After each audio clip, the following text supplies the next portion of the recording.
Hello दोस्तों, Shri Hari classes में आप सभी का स्वागत है। आज हम सामाजिक विज्ञान लोकतांत्रिक राजनीति के अंतर्गत कक्षा 10वीं के लिए पाठ 5 जनसंघर्ष एवं आंदोलन का वीडियो लेकर आए हैं। इस वीडियो में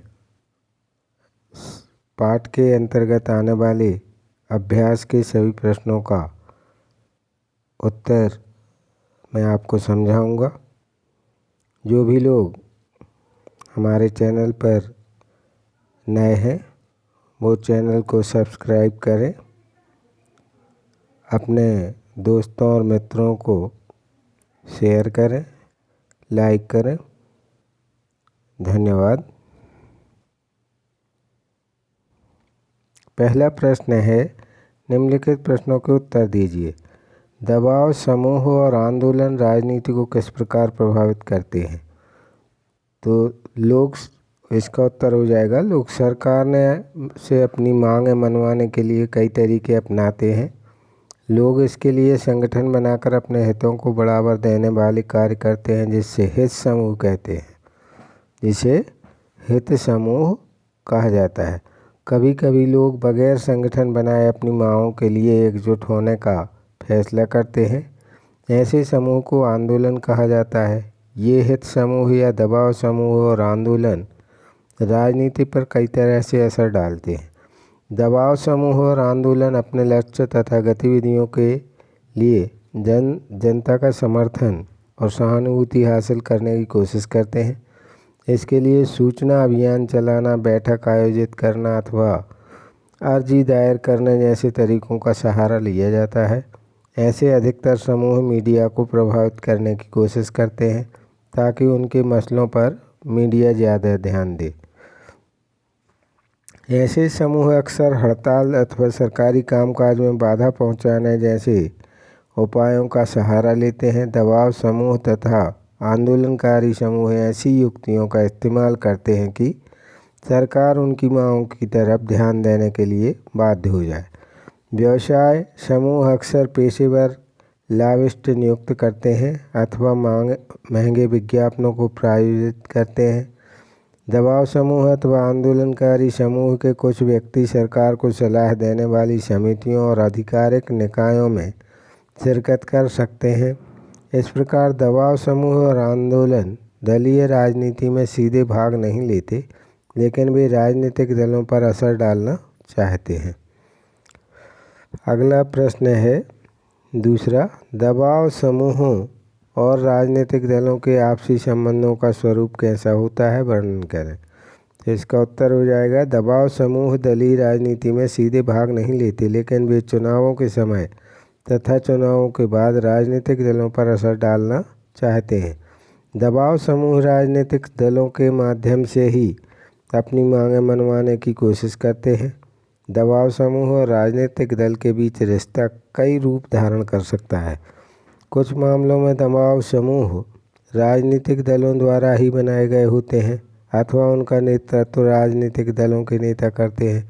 कुछ दबाव समूह राजनीतिक दल की एक शाखा के रूप में काम करते हैं, जैसे भारत के अधिकतर मजदूर संगठन और छात्र संगठन या तो बड़े राजनीतिक दलों द्वारा बनाए जाते हैं या उनसे संबंधित होते हैं। दबाव समूह चुनावों के समय राजनीतिक दलों की आर्थिक मदद करते हैं तथा इस मदद के बदले में चुनावों के बाद यदि वह राजनीतिक दल सरकार में आता है तो उस पर ये अपने दबाव डालकर अपने हितों की पूर्ति के लिए नीतियां मनवाते हैं। इस प्रकार राजनीतिक दल व दबाव समूह दोनों एक दूसरे के लिए जरूरी है। अधिकांशतः दबाव समूहों का राजनीतिक दलों से प्रत्यक्ष संबंध नहीं होता, दोनों परस्पर विरोधी पक्ष लेते हैं, फिर भी इनके बीच संवाद कायम रहता है और सुलह की बातचीत चलती रहती है। राजनीतिक दलों के अधिकतर नए नेता दबाव समूह अथवा आंदोलनकारी समूहों से आते हैं। प्रश्न तीसरा है, दबाव समूहों की गतिविधियां लोकतांत्रिक सरकार के कामकाज में कैसे उपयोगी होती हैं? तो आंसर हो जाएगा, दबाव समूह की गतिविधियां लोकतांत्रिक सरकार के कामकाज में उपयोगी साबित होती हैं आम नागरिकों की ज़रूरतों से सरकार को अवगत कराते हैं। ये दबाव समूह शासकों के ऊपर दबाव डालकर लोकतंत्र में महत्वपूर्ण भूमिका निभाते हैं।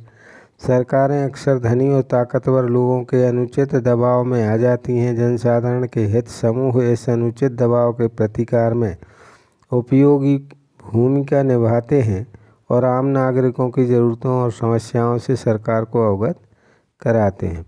सरकार की निरंकुशता पर रोक लगाते हैं।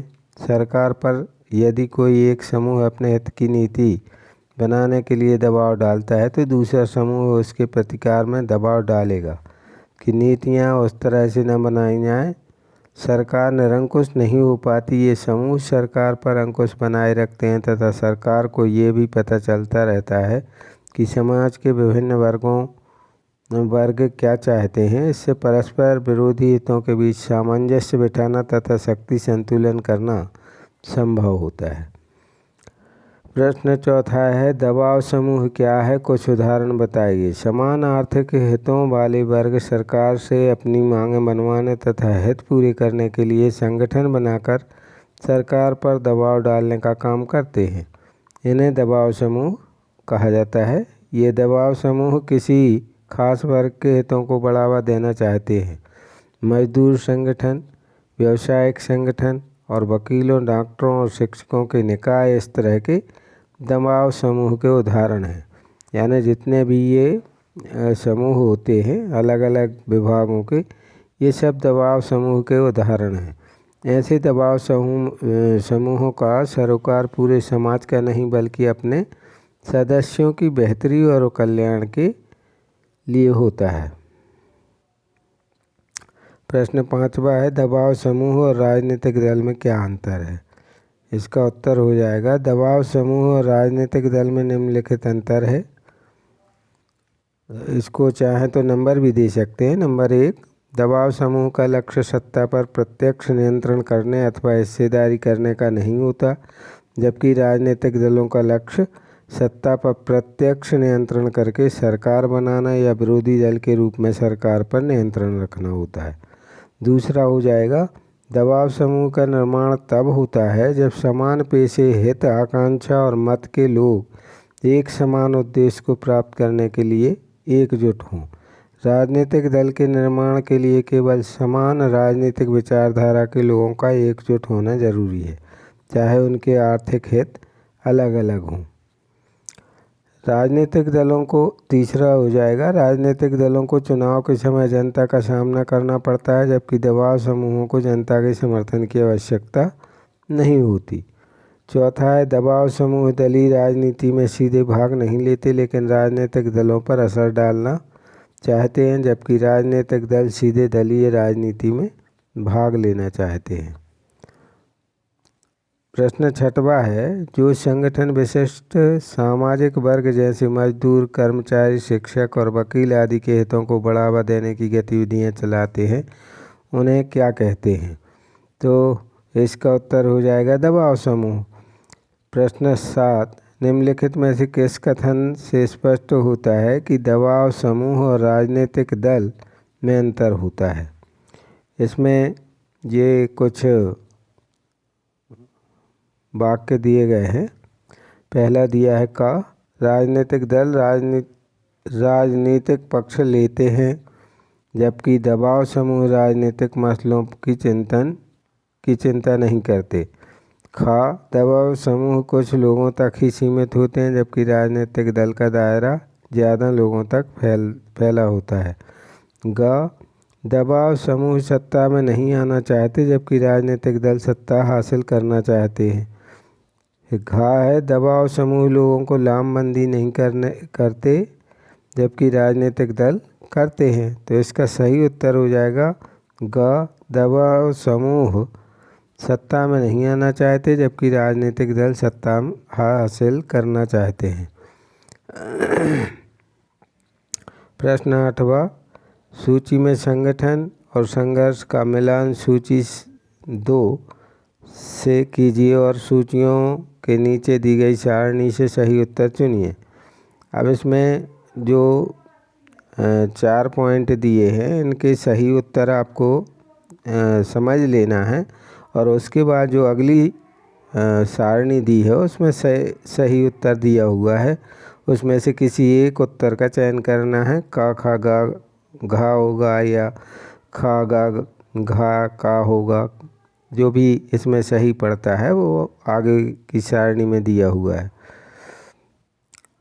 इसमें जो दिए हैं उत्तर, 4 उत्तर दिए हैं, पहला, दूसरा, तीसरा, चौथा। इसमें खा वाला जो उत्तर है ग घ का खा, ये सही उत्तर है। इसका अपन चयन कर सकते हैं। अगला जो है फिर सूची दी हुई है दबाव समूह, इसका उत्तर हो जाएगा खाद्य विक्रेता का संघ। लंबी अवधि का आंदोलन, इसका उत्तर हो जाएगा महिला आंदोलन। फिर एक मुद्दे पर आधारित आंदोलन, इसका उत्तर हो जाएगा नर्मदा बचाओ आंदोलन।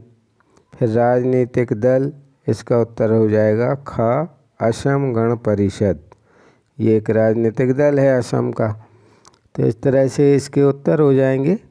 यहाँ हमने साथ में दे दी है सूची, जिससे आपको बार बार पलटना न पड़े।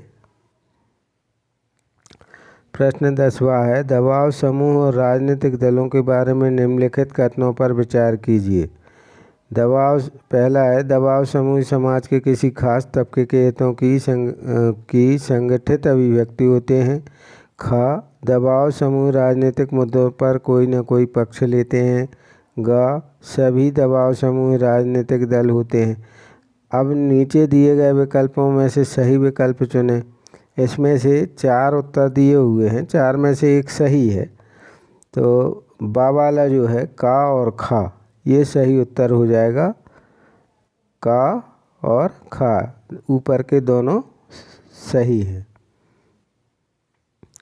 प्रश्न 11वां है मेवात हरियाणा का सबसे पिछड़ा इलाका है।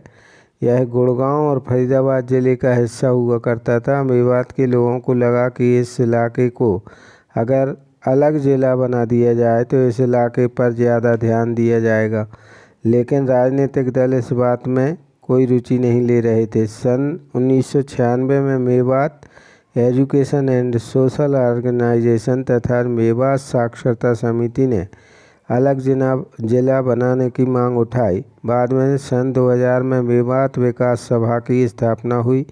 इसने एक के बाद एक कई जागरण अभियान चलाए। इससे बाध्य होकर बड़े दलों यानी कांग्रेस और इंडियन नेशनल लोकदल को इस मुद्दे पर अपना समर्थन देना पड़ा। उन्होंने फरवरी 2005 में होने वाले विधानसभा के चुनाव से पहले ही कह दिया था कि नया जिला बना दिया जाएगा।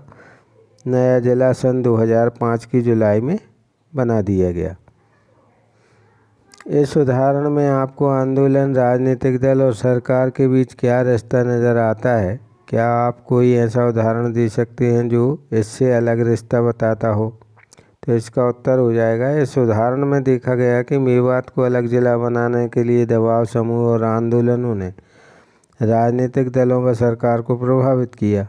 जब चुनाव का समय आया तो राजनीतिक दलों को दबाव समूहों के समर्थन की आवश्यकता हुई, इसलिए उन्होंने दबाव समूहों की बात मानकर मेवात को अलग जिला बना दिया। इससे पता चलता है कि दबाव समूह राजनीतिक दलों पर अपनी मांगों को मनवाने के लिए दबाव डालते हैं तथा राजनीतिक दल सरकार में आने के लिए दबाव समूह का समर्थन चाहते हैं।